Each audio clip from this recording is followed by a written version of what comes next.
Everybody's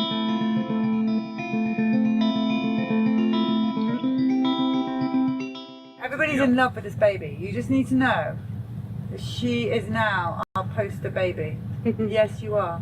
You're the Prem poster baby. Yeah, she's so cute. We love her. The story's not about this beautiful little girl. The story's about you with your Gardasil injury. But we just have to say that as a first-time mother, you did your research.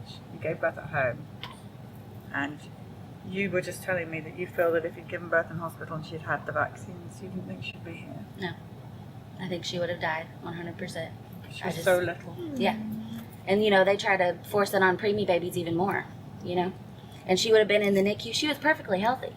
She came out screaming. She was just small. She was 4 pounds or something. Mm-hmm. Tiny, whiny. Yes. So they would have kept her in the NICU for 4 weeks maybe and bankrupt us without even thinking twice about it. So you didn't go to hospital at all? No.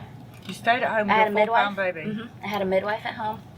And she checked her out, did everything that they would have in the hospital. She was perfectly healthy, and so we had no reason to go to the hospital. And she's been checked out since then, and she's absolutely perfect. No need for anything else, right, baby? Her hand is absolutely tiny. This is tiny than a little doll's hand. It is the smallest hand I've seen in a long time. It's wimpsy. And look at all my wrinkled skin and this beautiful youthy skin. All right, let's hear about your Gardasil story. Very important that we want to. It was never really on our radar, this whole Gardasil thing. It was just MMR obsession with me. Right. And this whole tragedy of Gardasil is just being thrown in us. So we really want to hear your story. And I don't think you came here to tell that story, but we would love to hear it. Thank you. So I guess I started giving it, it had first came out around the time that I was reaching 13, 14 years old. So my mom obviously jumped on it, we need to protect her. And so I got all 3 Gardasil vaccines. And then my freshman year in high school, I just slipped into a deep, deep depression and anxiety. So you didn't actually feel ill after the vaccines? You just started to slowly slip into a depression? It was very quick. I say slip, but it was quick. I just didn't want to get out of bed. I couldn't bring myself to go anywhere.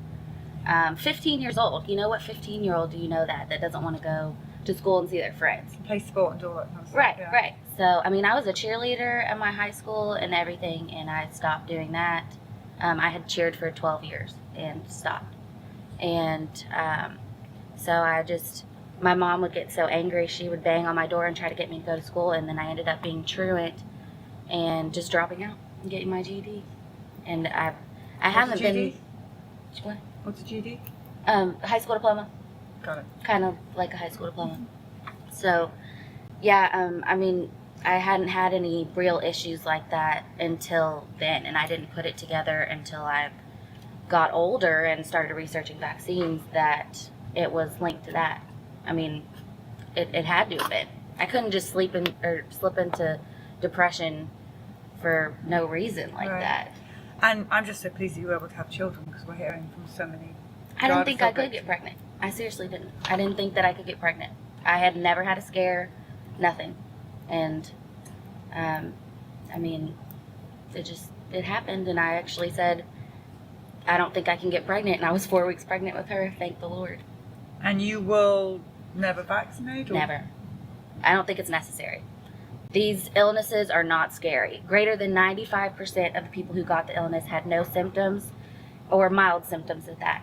And the less than 2% that had any detrimental issue afterwards, meaning death or paralysis, 50% of those people recovered fully.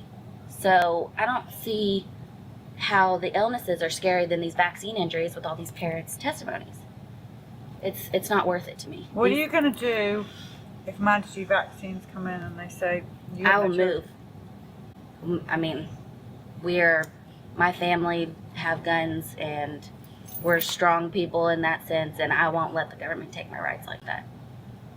I would rather die. You and most of us. Okay. Yes. Thank you. You may go, but you can't have your baby back. Everyone wants to steal her. Yeah, we've been looking for some fun on the bus. This is our new fun. Yes. Thank you so much, and I'm so glad that it's so lovely to see a premature baby so healthy. I love the whole story about how you gave birth at home. She was only 4 pounds, and you didn't go in the whole system. You stayed at home.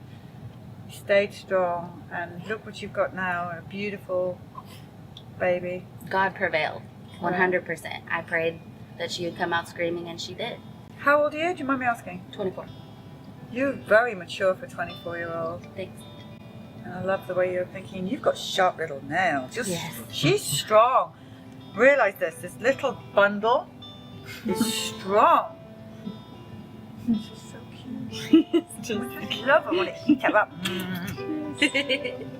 Okay, so we have another story. I'm going to give this beautiful, what's she called? Trinity Blair. Trinity Blair is going to ride on the inside of the bus, and one day she will rule the country. Yeah. We don't need Hillary, we need Trinity Blair. Yes. Yes, we do. Thank you. Thank So you.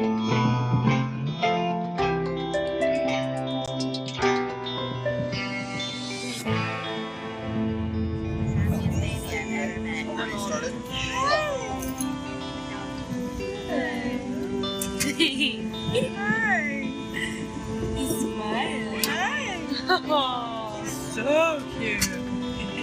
All right, so hi. Hello. This is an unvaccinated baby, everybody. So